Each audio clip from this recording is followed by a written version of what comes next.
Hello all. In this video, I'm going to be explaining to you and giving you a demonstration of my Neo4j application. The name of the Neo4j application is CineSphere. It is a movie recommendation engine built on top of Neo4j as well as leveraging large language models. So it caters to a variety of use cases by providing an interactive user interface and experience, a personalized movie recommendation based on user sentiment, as well as a Q&A bot to cater to a variety of user queries.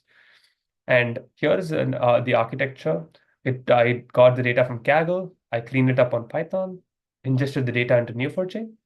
I leverage graph data science algorithms like the similarity algorithm, OpenAI for the vector search, and LangChain to coordinate all of these different use cases and with which I have created my application.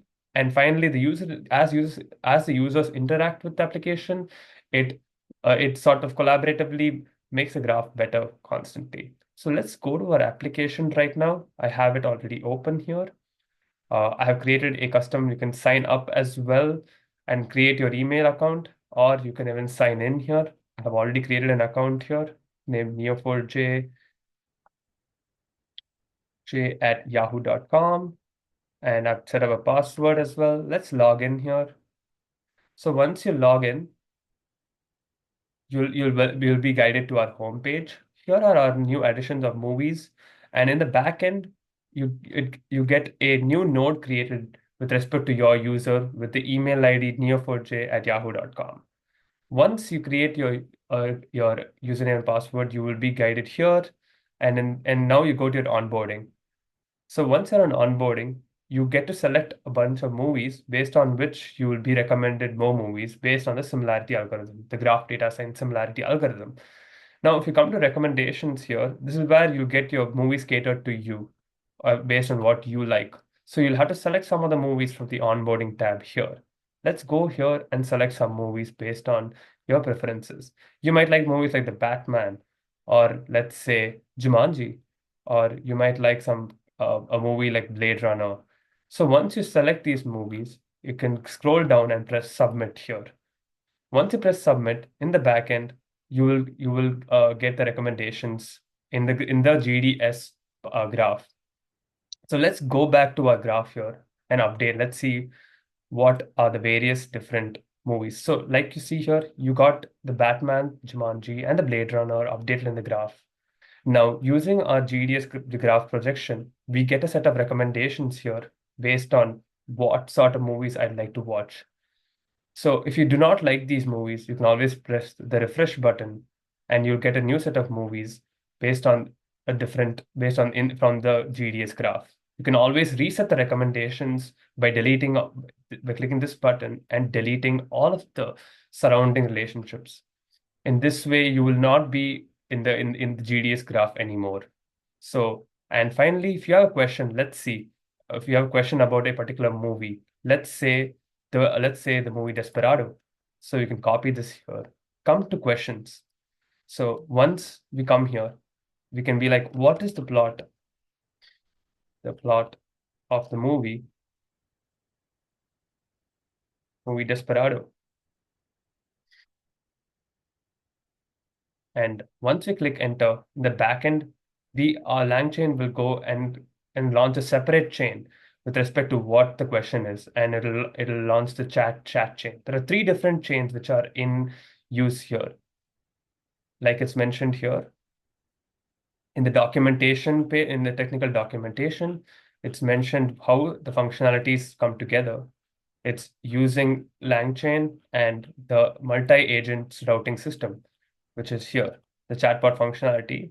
So once a user asks a query, there's a routing mechanism based on the user's question, and it can either go to the Q&A bot, which is a cipher generation bot, the similarity bot, or the plot-based recommendation. So let's go back to the application and check it out. So the plot of the movie Desperado is about a gunslinger who's embroiled in a war with a local drug runner. So if I want similar movies, give me movies about, let's say, about a gangster in New York City. So now in the back end, it's going to launch a separate vector search, which is based on your user sentiment. So as you can see, it's given me a movie about a Bronx Tale. And let's see who acts in this movie. Who acts in a Bronx Tale? And in the back end, it's going to launch a separate set of queries with the chat functionality. And you can see here, it's given me the answer. The movie Bronx Tale includes so and so, so and so. So if I want similar movies to the Bronx Tale, you can even launch a similarity algorithm, which is give me movies similar to the Bronx Tale. And it's going to launch a separate algorithm in the back called the similarity algorithm with the get similar. And it's going to give you a bunch of different movies which are similar to the Bronx Tale based on the user interaction with the graph. And now you have a sort of collaborative filtering as well, mechanism as well. And you have a feature wherein users can come and ask different questions based on their sentiment, or if they want further inquiries about a particular movie or the actors acting in the movie. And also, as the user goes back to the onboarding tab, he can go and interact with more films right here. For example, he can select Aladdin or Toy Story, and just submit his preferences right here. And once you submit your preferences right here, his recommendations keep getting better and better as he interacts with the app further and further. And all this is facilitated with the help of, as you can see, there are more animated movies now, and all this is facilitated with Neo4j's similarity algorithm. And you can further better it by using machine learning algorithms such as fast random projections or other algorithms as well to make better predictions as well. And here we come to an end of what the application can do. Uh, Thank you for listening, and if you have any questions, do drop in a message.